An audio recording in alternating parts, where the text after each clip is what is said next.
I had spent decades raising my son, supporting him through school, heartbreaks, and career struggles, always believing love and family would be enough to keep us close. So when I organized my grandson's baptism, I thought it would be a moment of joy, a family gathered together, celebrating life, faith, and connection. But the moment I walked into the church, I felt the chill of betrayal. My son, standing beside his wife, looked at me coldly. And then he spoke words that crushed me in front of everyone. "Mom, my wife doesn't want you here. Can you leave?" Shock, humiliation, and anger surged through me, but I held my head high, smiled, and said, "No problem." Walking out of that church, I realized something crucial. This wasn't the end, it was the beginning. Because the next move would be mine, and what I did after leaving that room changed everything for them forever. My name is Margaret Lane. I am 62 years old. Today was supposed to be one of the happiest days of my life, the baptism of my beloved grandson, my pride and joy. I spent the morning meticulously preparing, ironing tablecloths, arranging flowers, and ensuring every detail reflected the love and dedication I had poured into my family for decades. As I organized the invitations and reviewed the program for the ceremony, memories of sleepless nights, school projects, scraped knees, and milestones of my son's life filled me with bittersweet pride.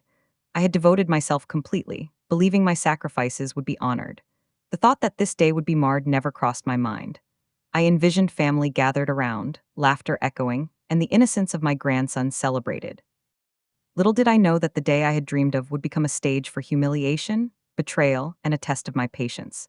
I arrived at the church hours before the ceremony, hands full of flowers and ribbons, intent on transforming the hall into a warm, welcoming space.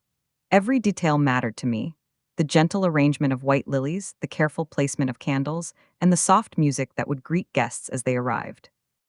As I worked, I reflected on my lifelong devotion to my son, the sacrifices I had made, and the hope that my family would see my efforts as an expression of love. Each adjustment and placement felt personal, an extension of myself poured into this one day. Yet beneath the excitement, a subtle unease crept in, tiny hints of tension I tried to dismiss. I was proud, meticulous, and hopeful, believing that my presence would be cherished. But as I finished the final touches, I sensed that the love I expected to receive might be more conditional than I had ever imagined. The church doors opened, and family members began to arrive, greeting me warmly with smiles and hugs. I returned their affection eagerly, excited to see relatives I hadn't spoken to in months. Laughter echoed lightly through the halls as children ran around, and my grandson clutched his mother's hand, innocent and unaware of the tension growing around him. I felt my heart swell with anticipation, ready to witness the joy and connection of family gathering in celebration. But as I approached my son, I noticed something I hadn't expected: a coldness in his eyes, a stiffness in his stance that made me pause. The warmth I had imagined met an undercurrent of distance, subtle but unnerving. In that moment, I realized that something was off. This day might not unfold as the joyous celebration I had envisioned. Throughout the early moments of the ceremony, I sensed small, awkward glances from my son, brief hesitations in conversation, and fleeting whispers exchanged with his wife. Each glance felt deliberate, a signal that my presence was tolerated at best and resented at worst. My mind raced, trying to interpret the cues, questioning whether I had misunderstood the situation. The small signs of tension, almost imperceptible to others, gnawed at my confidence and sense of belonging. I felt a quiet knot of anxiety tighten in my chest, knowing that I had dedicated my life to raising this son, and yet something had shifted. The realization that I might be seen as an intruder in my own family's celebration began to sink in, planting the seeds of the heartbreak and humiliation that were about to unfold. Looking at my grandson, innocent and smiling, made the tension even harder to bear. He was unaware of the conflict, clutching the edges of his mother's gown, his eyes wide with wonder at the church and decorations. His innocence, pure and untainted, made me feel a profound mix of love and helplessness.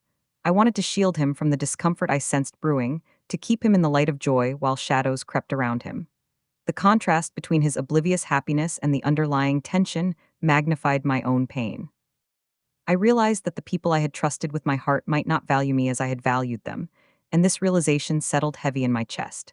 The betrayal, subtle yet cutting, would soon become undeniable. Then it happened. In front of everyone, relatives, friends, and neighbors, my son spoke words I would never forget. "Mom, my wife doesn't want you here. Can you leave?" The words struck like a hammer, freezing me and shocking the entire room. Gasps rippled through the congregation, eyes darting between us, weighing the tension that had just erupted. My heart raced, a cocktail of humiliation, disbelief, and raw anger coursing through me. Every moment of pride and love I had carried into this ceremony collided with the harsh reality of rejection. Yet, even as my chest burned and my voice caught in my throat, I understood that how I responded now would define the next chapter of this betrayal. I smiled, keeping my voice steady. No problem. My tone was calm, controlled, hiding the fire of strategy igniting inside me. I walked out gracefully, each step deliberate while my mind raced ahead, already planning the moves that would turn this humiliation into empowerment. I did not lash out, I did not cry. Instead, I harnessed the shock and anger into clarity, cataloging every slight, every insult, every glance that had led to this moment. The seeds of a plan were planted with that simple response. While others may have seen a defeated mother leaving quietly, in truth, I was already taking control. The day of rejection had become the starting point for a reckoning, one that my son and his wife would never forget. Walking home from the church, Margaret felt a mixture of humiliation and clarity. Every step through the quiet streets allowed her mind to sharpen, turning shock into strategy. She replayed the baptism moment again and again, noting the faces, the whispers, and her son's arrogance. Each detail became a tool, information she could use to regain control. Her emotions, anger, sadness, disbelief, fused into focused intent. She knew that reacting impulsively would be a mistake. Patience and careful observation were essential. As snow began to fall lightly on the sidewalk, she silently sketched her plan in her mind, imagining the ripple effects of small, deliberate actions. Today's rejection had become the seed of empowerment, and with every quiet breath, Margaret felt the first sparks of her strategy take root. Margaret reached out to trusted friends and distant relatives, contacting them under casual pretenses while subtly gauging their loyalty and discretion. She did not reveal her full plan. Each call was measured, carefully planting seeds of information without drawing attention. These conversations became a way to assemble invisible support, a network that could later reinforce her influence. Margaret noted responses meticulously, identifying those who were reliable, those who could be persuaded, and those who might act unpredictably. Even in these seemingly innocuous exchanges, she observed behavior, tone, and subtle reactions, gathering intelligence. Each conversation reinforced her growing understanding. This was no longer just a personal slight, it was a calculated opportunity to assert control. Margaret smiled quietly to herself, knowing that the right calls at the right time could alter the entire dynamic of her family. In the quiet of her study, Margaret pored over old letters, emails, and social connections, tracing financial and social ties that might influence her son's decisions. Every detail, from long-forgotten debts to subtle favors owed by distant acquaintances, became potential leverage. She cataloged each point, noting vulnerabilities and patterns of behavior that could be exploited. The process was methodical, almost like solving a puzzle, each piece placed carefully to reveal the bigger picture. Margaret's mind, sharpened by years of life experience, saw relationships not just as connections but as strategic tools. By reviewing history and uncovering overlooked opportunities, she positioned herself to act decisively later, ensuring that when she made her move, it would carry weight and impact, leaving her son unable to ignore or dismiss the consequences. Margaret watched her son carefully in the days following the baptism, noting his arrogance, carelessness, and overconfidence. Every conversation he had, every casual interaction, revealed cracks in his facade.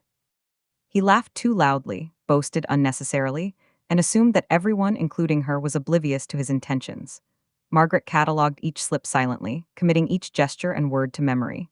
She saw the pattern. He was underestimating her intelligence, assuming that humiliation had left her powerless. But the more reckless he appeared, the more leverage she gained. Every careless smile, every flippant comment became another tool she could later use to expose his mistakes. Margaret's observations were careful, methodical, and deliberate, turning her son's confidence into the very instrument that would later prove his undoing. Even mundane moments revealed opportunities for Margaret to expose her son's negligence and poor judgment. She noticed how he mishandled small social obligations, ignored crucial details, and relied on others' discretion while assuming he remained untouchable.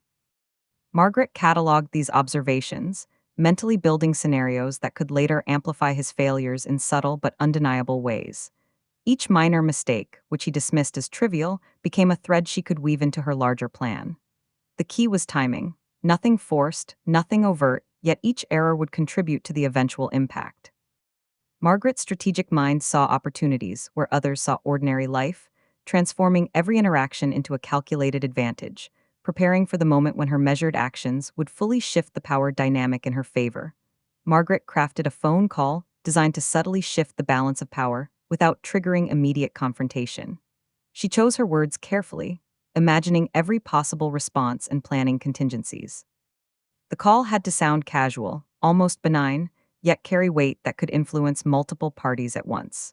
She rehearsed in her mind, adjusting tone and phrasing, ensuring her intent would be understood only by those who needed to act. It was not a call made in haste. It was a strategic tool, a carefully aimed arrow to begin the ripple of consequences. By combining intelligence, timing, and subtle persuasion, Margaret positioned herself to regain control over a situation that had once left her feeling powerless, ensuring that her first move would be calculated, deliberate, and irreversible. Margaret reminded herself that patience was her most powerful weapon. She understood that rushing would reveal her awareness and diminish the impact of her actions. Every observation, every minor slip by her son, every careful call and interaction contributed to a larger plan that would unfold like clockwork. She visualized the sequence of events, the reactions, and the timing needed to maximize the effect of her strategy. Even as frustration bubbled beneath the surface, she maintained composure, smiling quietly to herself. The humiliation of the baptism had planted the seed, and now, with patience, precision, and calculated foresight, Margaret ensured that the outcome would be hers to control entirely. Time, observation, and strategy were now allies, and she wielded them masterfully. She picked up the phone, her fingers steady despite the tension coursing through her. Every word, every pause was carefully considered as she dialed a number that could alter the course of events entirely. The conversation had to feel casual, innocent even, yet contain enough weight to trigger action. Her voice carried calm authority, masking the storm of strategy behind it. Each response from the other end was catalogued, mental notes taken, every inflection analyzed. This wasn't just a phone call. It was the first move in a larger game she had been carefully orchestrating since the humiliation at the church. As the conversation ended, a subtle shift of power began, small, invisible, but undeniable. She hung up, a quiet smile forming, knowing that the ripple effect had begun. The reply she received stunned her momentarily. Exactly the leverage she needed had presented itself unexpectedly. It was a subtle confirmation, almost too convenient, yet entirely believable. She felt the thrill of control rising, a sense of quiet satisfaction tempered by patience. Every word spoken, every reaction noted, reinforced the effectiveness of her observation and preparation. Even from a distance, she could sense the subtle tremors her phone call had triggered, the first cracks appearing in the careful facade her son had built. Confidence and arrogance, once protective shields, were now vulnerabilities waiting to be exploited. She allowed herself a moment to breathe, internalizing the fact that the first domino had fallen and that the chain reaction was now unstoppable. She began meticulously tracking every detail: conversations, gestures, social interactions, even small hesitations. Each observation was recorded mentally, ready to be transformed into evidence when the time was right. Nothing escaped her notice: a careless smile, an overlooked email, a flippant remark. Every micro moment built a mosaic of truth that could no longer be denied. Her mind worked like a camera, capturing and filing each scene, each reaction, each tiny misstep. The act of documenting was empowering. It transformed helplessness into strategy. She realized that information was power, and patience was her ally. By silently watching, she turned every opportunity into a future weapon, ensuring that every eventuality would unfold precisely as she intended.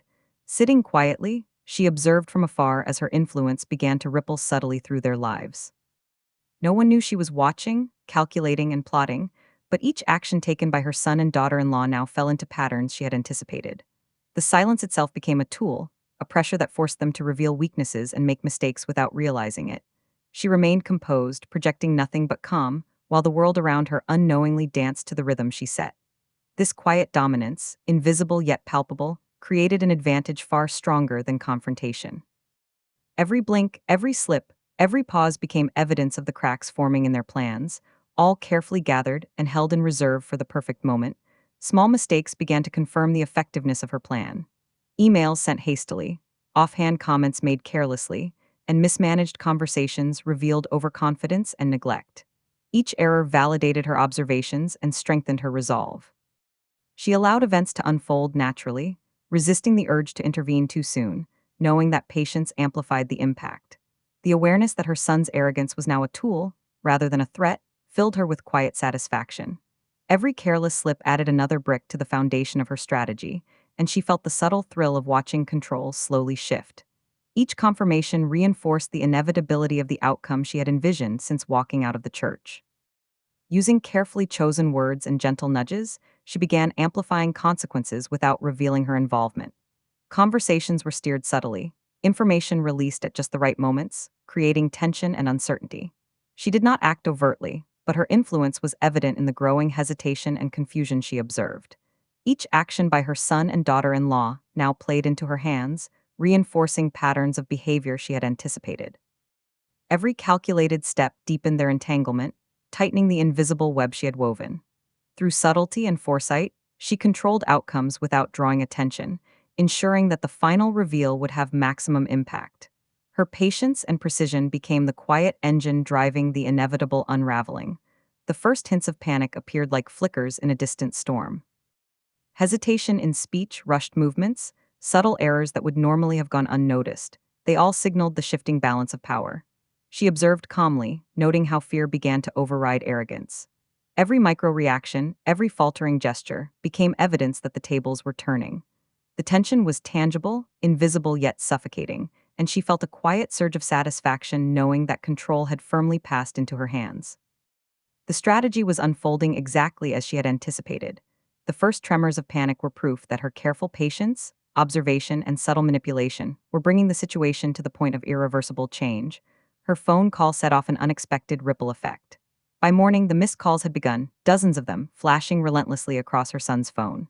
Each ring, each voicemail, carried urgency, subtle warnings, and curiosity from those who had received her message. Confusion spread quietly, seeping into conversations he had assumed were private. She watched with quiet satisfaction, knowing the small tremors were the start of something larger. The control she had meticulously cultivated was beginning to show its power. Every reaction, every puzzled glance, every frantic attempt to understand the sudden attention reinforced her sense that patience and planning were far more potent than raw emotion. Her son had underestimated her, and the consequences were beginning to unfold in ways he could never anticipate. Within hours, her network of trusted friends and distant family members began acting subtly, each conversation adding social pressure to her son's already growing tension. News traveled carefully, rumors sparked, and private observations reached the ears of those who mattered. She observed silently, cataloging every reaction, noting every subtle shift in demeanor. The influence of her carefully planted words became visible in small, almost imperceptible ways. A colleague hesitating to offer support, a friend questioning prior assumptions, a neighbor offering unexpected cautionary advice. Each action confirmed that her strategic reach extended beyond what her son could control. The quiet power she wielded, invisible but effective, started altering the dynamics of his social circle, leaving him exposed in ways that he had never imagined. Despite the escalating ripples of her influence, she remained composed. Every mistake, every moment of confusion, every faltering decision she observed was quietly documented, ensuring her credibility and advantage remained intact. She knew that losing composure would only give him an opening to regain control. By staying calm, she projected authority even while physically absent from the scenes of chaos she had initiated. Each reaction, each subtle falter, became more than just observation. It was a tool, a piece of the puzzle she could leverage later. Her patience, quiet resolve, and meticulous attention to detail ensured that every unfolding consequence worked precisely as intended, amplifying tension while leaving her free to direct the next stage of her plan. She began subtly orchestrating situations that encouraged further mistakes from her son and daughter-in-law, each scenario designed to expose weakness without them realizing it. A casual suggestion here, an innocuous question there, became the catalyst for revealing overlooked details, forgot obligations, or mismanaged commitments. Every small slip she observed reinforced the inevitability of the unfolding consequences. Her strategy relied not on confrontation, but on manipulation through observation, leveraging errors to create self-inflicted setbacks. The precision of her approach allowed her to tighten the invisible grip she held over their lives. By allowing them to act freely, she ensured that their own decisions would accelerate the unraveling she had anticipated, turning arrogance and overconfidence into undeniable vulnerabilities. As days passed, tension mounted in her son's household. The subtle influence of her actions created a quiet but pervasive sense of unease, visible in hurried movements, anxious glances, and whispered exchanges. She observed all of it, cataloging behavioral patterns and emotional shifts, each subtle reaction confirming her growing advantage. Even in her physical absence, her presence loomed like a shadow, guiding the consequences of every misstep. Every moment of hesitation, doubt, or confusion became a building block in the larger strategy, a reminder of the meticulous patience and planning that had gone into this orchestration. The tension rose steadily, an invisible storm she controlled with calm precision, preparing the stage for the ultimate turning point. The culmination of her strategic planning became evident as public and private consequences began to manifest simultaneously. Friends questioned choices, neighbors whispered observations, and professional colleagues responded with caution, all indirectly influenced by the ripple effects she had created. Her son's attempts to regain composure only highlighted his lack of foresight, and desperation began to creep into his demeanor. Every misstep, every hurried decision, every small public embarrassment validated her meticulous observation and patient orchestration. The invisible hand of influence she had exercised ensured that the repercussions were multiplying, subtly but undeniably shifting the power balance. The consequences she had quietly engineered were now unavoidable, and the first signs of fear and uncertainty confirmed the effectiveness of her long game. Each day brought new evidence of her strategy's success. Miscommunication, social scrutiny, and small failures compounded, tightening the grip she had initiated with that single phone call. Her son and daughter-in-law were now forced to navigate a world reshaped by her careful manipulations, unaware of the invisible calculations guiding every consequence. She remained calm, confident, and silent, knowing that the ultimate reveal was near and that the timing of the final step would ensure maximum impact. Every reaction, every falter, and every panic-stricken choice reinforced the inevitability of her plan.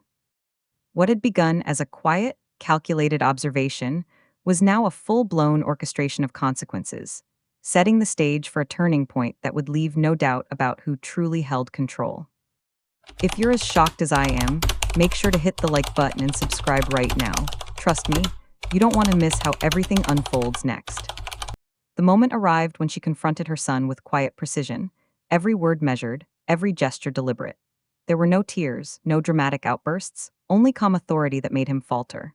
She outlined observations, pointedly highlighting patterns and mistakes, each statement carefully designed to reveal his arrogance and negligence. The subtle power in her voice carried the weight of decades of wisdom and patience, and every carefully curated fact left him scrambling to respond.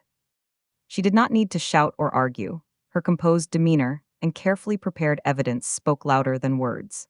In this controlled confrontation, the balance of power shifted unmistakably. The humiliation he had tried to inflict upon her was now mirrored in his confusion and defenselessness, and she felt the quiet satisfaction of knowing that patience and planning had turned the tide completely in her favor. She revealed carefully documented mistakes, conversations, and oversights, each piece chosen to ensure there could be no denial. Emails, forgotten commitments, and casual remarks were laid bare, forming a complete picture of recklessness and deception. Every item, every record was presented not with anger but with meticulous clarity, leaving her son with no room for excuses. The subtle power of evidence, combined with the calm precision of her delivery, left him staggered. The people around them, friends, family, colleagues, began to notice the discrepancies, their silence amplifying the impact. The sheer weight of organized, undeniable truth transformed embarrassment into accountability. Each revelation was a masterstroke, a testament to patience, careful observation, and the strength of quietly turning humiliation into leverage. By the end, the realization settled over him. The one he had underestimated was now fully in control. Extended family and close friends started noticing inconsistencies in his stories, gaps in explanations, and subtle hints of mismanagement. Their curiosity, quietly fueled by her earlier phone calls and orchestrated nudges, amplified the pressure he felt. She watched from a distance, documenting every twitch of discomfort, every hesitant glance, and every unintentional admission. Without speaking another word, she exerted influence through presence, strategy, and observation alone. The subtle social shifts made him increasingly aware that control had slipped from his grasp, and that arrogance and overconfidence could not shield him from scrutiny. Each micro-reaction, each faltering moment, strengthened her position, proving that patience, awareness, and foresight were far more powerful than impulsive confrontation. Her quiet influence reshaped the dynamics of the household and the social circle alike. She maintained flawless composure, exuding confidence that became impossible to ignore. Every smile, every pause, every unflinching glance radiated authority, silently asserting dominance without aggression. Her son's attempts to regain control faltered against her calm and collected demeanor, revealing the stark contrast between impulsive panic and patient strategy. Her presence alone commanded respect. Even those who had doubted her wisdom could no longer ignore the quiet authority she embodied. By remaining poised, she turned every interaction into a demonstration of skill, patience, and mastery. The power she held was subtle but undeniable. Her calculated silence, precise timing, and unshakable calmness forced recognition of her capability.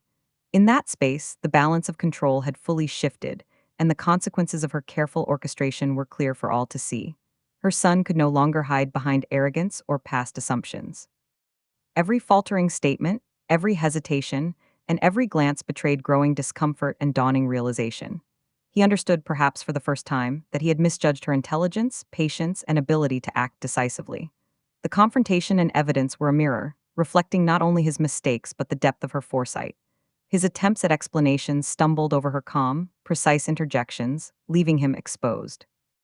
The humiliation that had been intended for her had now returned in mirrored form, not cruelly, but as undeniable proof of her capability. In witnessing the repercussions of his own actions, he began to comprehend the scope of her patience and strategic brilliance, understanding that control had irrevocably shifted. Family dynamics began to change quietly yet decisively. Conversations shifted, attention refocused, and respect for her authority became unavoidable. Her careful planning and subtle influence reshaped perceptions, leaving her son's previous dominance diminished. Friends, relatives, and colleagues all observed the shift, reinforcing the reality that she now guided interactions and decisions with wisdom and insight. Her perspective, once dismissed or overlooked, became central to conversations, strategy, and reflection within the household. Each choice, each recommendation, carried weight. The authority she had quietly reclaimed through patience, observation, and strategic action now manifested in tangible ways.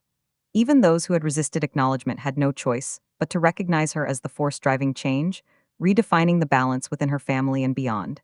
In the aftermath, she reflected on the journey from humiliation to empowerment. The betrayal, the social pressure, and the carefully orchestrated consequences had culminated in a moment of unshakable independence. She had reclaimed dignity, authority, and influence without resorting to overt revenge, proving that patience, intelligence, and strategic action could overcome deception and arrogance. Every interaction, observation, and decision reinforced her strength. The household, once dominated by fear, pride, and misjudgment, now recognized her control. She stood tall, confident, and unbroken, knowing that survival and empowerment were the results of foresight, resilience, and careful planning. The lesson was clear. True strength comes not from impulsive retaliation, but from measured, deliberate action, turning betrayal into an opportunity for transformation and lasting influence.